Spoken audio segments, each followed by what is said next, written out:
to Cowboys Rewind. I'm Britt Johnson. We have hit Week 16 of the season, and the Cowboys are ready to hit the gridiron to take on the Washington football team for the second time in 3 weeks. Washington will be coming off a 2-game losing streak, while the Cowboys, on the other hand, have won 3 straight in the month of December. You've always been good at December football, even in your previous place of employment. Did that start when you first got in the league at Kansas City, just learning about how important that is? I think, fortunate to be, part of Marty Schottenheimer's staff, and his, it was an established program, when I, before I even arrived there. So, it was a, perennial playoff team, and, a lot of those thoughts and regiments, did come from here. A lot of things that we do structurally and the process component of preparing for a game I still use from my time with Marty. But, the 90s was a different era. I mean, it was an older team. So I think, you come out of training camp, but I think you always felt the importance. You didn't play as many division games that late, but the importance of really when the fundamental part of your football team really has to be heightened, and, execution's everything. We talk about that a lot more than ever, just because, you should be in a very good routine and a process through your program, your game planning, the things you get ready weekly. So, the ability to beat the guy across from you consistently in this time of year has to be heightened, because you're not going to get to where you want to go if it doesn't flow through your whole football team. But yeah, it's definitely established, in that time. You talk a little bit more about how you talked before about shaving some time off in December. Just in general, how much do you shave off and where, and how do you still keep a structure but respond to where the team physically, as far as keeping routine yet still addressing where they are? I mean, if you took our schedule from week 1 to this week, it'd be 90 minutes shorter. In this part, and it's a combination of on the field meetings, and I just think, like anything, your efficiencies is higher.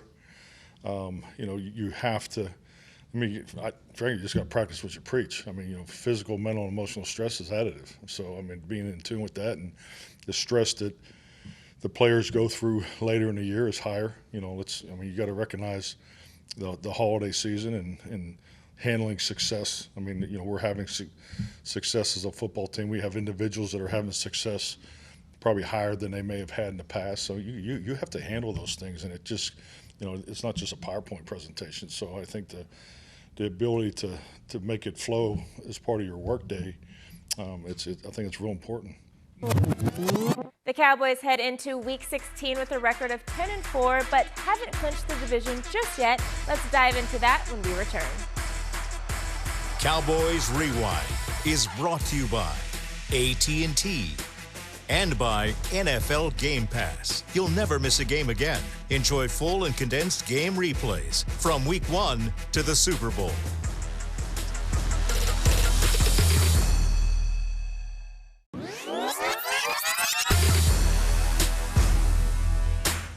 This segment is brought to you by Ashley Home Store, the official furniture store of the Dallas Cowboys. During Week 15, there was a laundry list of games that needed to go a certain way in order for the Dallas Cowboys to clinch the division. Although they did get bumped up to the number 2 seed in the NFC, the division is still up in the air. Luckily for those still a bit confused, they broke it down for us on this week's Talking Cowboys podcast. Let's outline why the playoff scenario is what it is, because the Cowboys have not clinched the NFC East yet. They have not clinched it yet.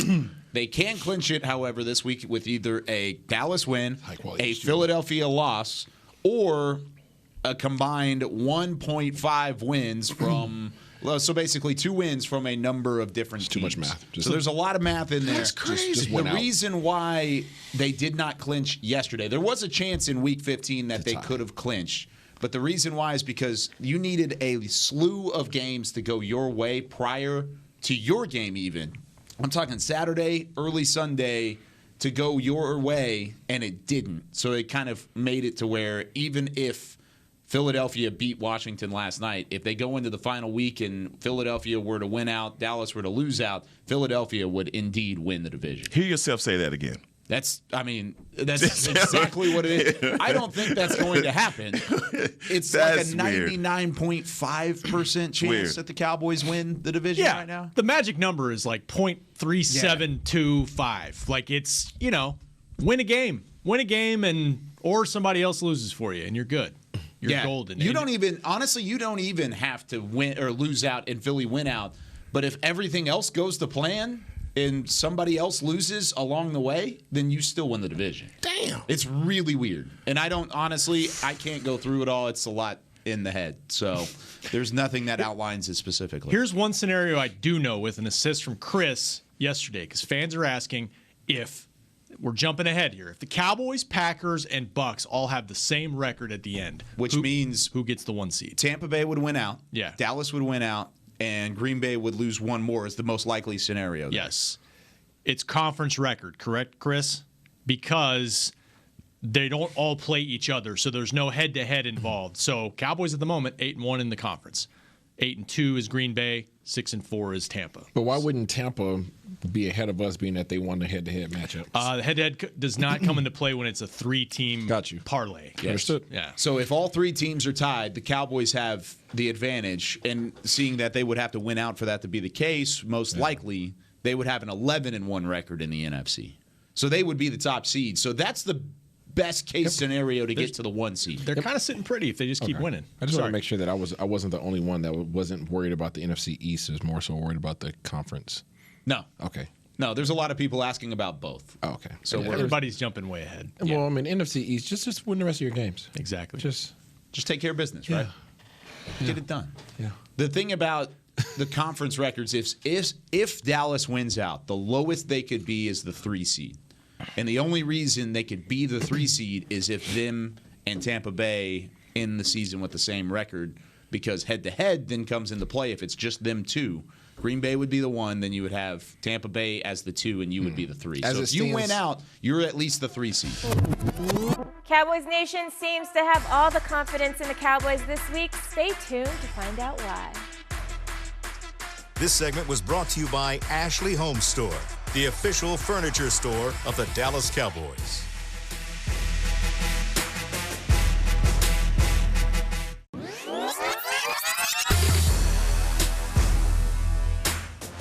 Two weeks ago, the Cowboys beat the Washington football team 27-20, and the boys will be looking to not only clinch the division, but also have their eyes set on the #1 seed in the NFC, which will be the only seed this season that receives a wild card bye week in the playoffs.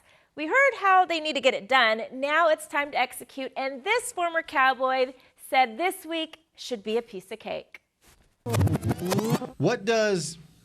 How much does it help when you know a team, right? But then you play a team 2 weeks after you played them the first time? I mean, it's probably beneficial to both teams. Does that change the dynamic on how you prepare for them, or is it just, we played them, I know how to play this guy, I know what worked, I know what didn't? For me, Washington in trouble. and I'm going to tell you why. This thing, you from Sunday to Thursday, you already know this happening. But just to have Tuesday to Sunday come up on you, you didn't know this was happening. You know, this ain't something your body prepared for, because you throwing your body all around the place. If the Cowboys come out and be mean and physical, this game should be over quickly. Yeah. Now, I understand that they may get up mentally and they may, hey, we hate you and all of this right here. But if the Cowboys come out and get nasty and get physical, this game should not this should be over. Yeah. I mean, Jess, you may have a different opinion. This thing is way out of line. Does it matter that much that, I mean, we should beat them regardless? But, I mean, this is longer than a Thanksgiving, a Sunday to Thursday. You're looking Tuesday to Sunday. They're going to make but that big your body is out of whack. Yeah. You ain't used to being beat up on, even if you prepare for a month. What Nate is trying to say mentally up there, man. We talked about it a lot, is the routine. Yes, sir. Right? So even if I play on a Sunday night or I play on a Monday night, mentally my body starts to get into this recovery process late Monday night, Tuesday night. You know what I'm saying? So you can start keeping on track. But when you play on a Tuesday night, it throws off the mental part of, okay, wait, we're on a Wednesday already. Like, how do I get my body to recover? How do I get back on my system? How do I get back into my rotation and my routine that I normally have? That way, to some people it may sound like, oh, it's just. But think about how you get up in the morning and do your routine, whether it's get up in the morning, hit the coffee pot, do this, whether it's pray or meditate or work out, whatever that routine is. And when it's thrown off, how you kind of almost feel. You put your left shoe on the right foot and the right shoe because you forgot to brush your teeth first. Right. And you feel out of sorts and like your day just never quite feels like it's going in the direction that you want it to go in. And so now you add on top of that just the physical toll of a 15-week season so far that you've been 14, 15 weeks in that you've been beat up, and now you throw off and you take away 2 days essentially of my recovery process, trying to get back into that rhythm, trying to get back into that sort of routine. And what you call it ran the ball. Philadelphia ran the ball. That's a different type whooping, bro. Just quick side note, if we take nothing else from this game, if we took nothing else from watching that game last night, Kellen, Mike, whoever, please run the ball on the edges. Tis the season to bet on the boys, or is it? Stay tuned for more on Cowboys Rewind.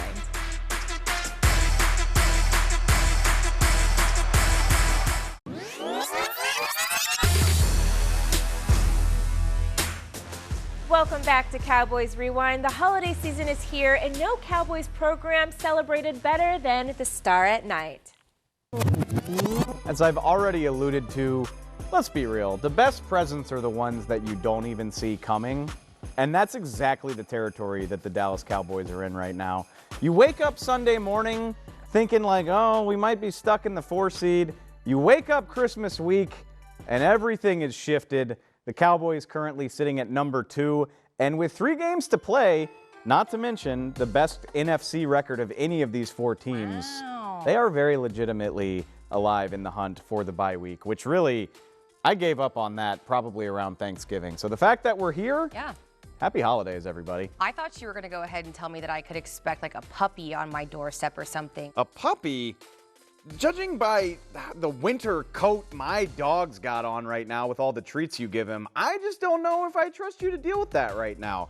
I think you got enough on your plate without a puppy, so maybe we worry about more affordable Christmas presents, Kelsey. We're going to play a game. It's kind of like swiping left and right, which apparently Dave and I suck at doing on the dating app. So we're going to rebrand it a little bit. Keeping it or regifting, okay? So you tell me if you're keeping or regifting this narrative. The Cowboys will finish as the number 1 seed of the NFC.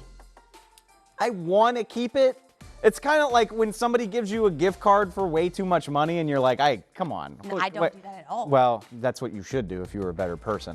I can't, it's too good. It's too good. I can't keep it. I want to, but I don't see it happening. I just don't appreciate how the world is getting to know Kelsey for who she really is. Yeah. This is getting aggressive on this show today. Cowboys Nation. All I right. give it back. Okay, cool. I don't want to, but I feel like I have to. All right, so up next, we've got the left guard situation. This O-line is taking a bunch of rotations, if you will. We'll call it that to be nice. So are you keeping or regifting the Connor switch? I'm keeping that all day. I mean, if you watched Sunday, I thought there was a noticeable difference, particularly in the first half, and they were making a concerted effort to run behind Connor Williams and the left tackle, which changed by the drive. Maybe we need to work on that a little bit, but I'm keeping it all the way. I thought it was great. Yeah, that run right there. Connor gets a great seal block at the second level. We're keeping, baby.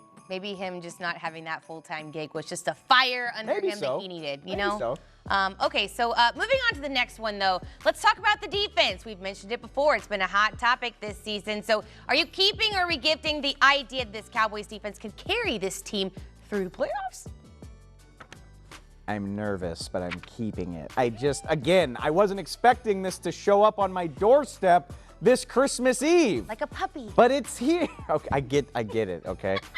Y'all, if you could see like the SPCA emails that are in my inbox from this woman, you don't even understand. It's aggressive. I'm keeping it. Like, is that okay? Yeah. I don't know if I should trust it. It's still early. Yeah. It's not going to be Mike Glennon forever, people, but 12 turnovers in 3 weeks speaks for itself. Well, Mike Glennon may be a thumb, but I think this Dallas Cowboys defense is around to stay. So I, too, will keep it, if you will. The Pro Bowl selections have been announced. Cowboys Nation weighs in when we return.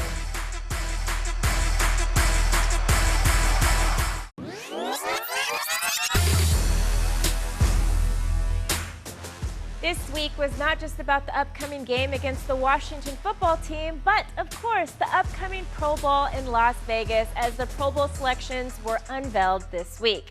The Dallas Cowboys secured 5 Pro Bowl spots: Trayvon Diggs, Micah Parsons, Zach Martin, Tyron Smith, and Brian Anger. There were unfortunately some snubs. I will say it's surprising, and I wonder how many times this has happened where technically the Cowboys have the #1 offense in the NFL still, despite all the struggles they've had lately. And to have 2 Pro Bowlers, 2 on that side of the ball, that's kind of surprising. But I think, look, they've struggled to their standard the last few weeks. Yeah. And I think it probably does speak to how they do spread the ball around a lot to guys. You know, it's not one guy that Dak is looking to. Well, and going off of what Isaiah said yesterday, I mean, if you didn't get a chance to hear it, go back and listen. It was on the back end of the Wednesday show. And Isaiah, you mentioned it's a "what have you done for me lately" league. And that's why I'm a little surprised that Tyron Smith still found his way in. I think it's exactly what Heckma said. It speaks to his reputation and his dominance of what he does when he's available. He was the second highest rated pass blocker in all of football, according to Pro Football Focus, when he was healthy. The only thing is that he's missed 4 out of the last, 6 games? 5 games, something of the sort. I mean, he's missed time lately, so it's a bit surprising to see 77 out there. Not saying he didn't earn it, because he's been phenomenal when he's out there. However, it was interesting. Yeah, no, I mean, to Heckman's point, he's dominant. When he is present, he's dominant, and that's just a testament to the hard work that he puts in, and just who he is. Hey, P, they started to announce alternates as well, and I have not seen that. You hadn't seen it? No, did they?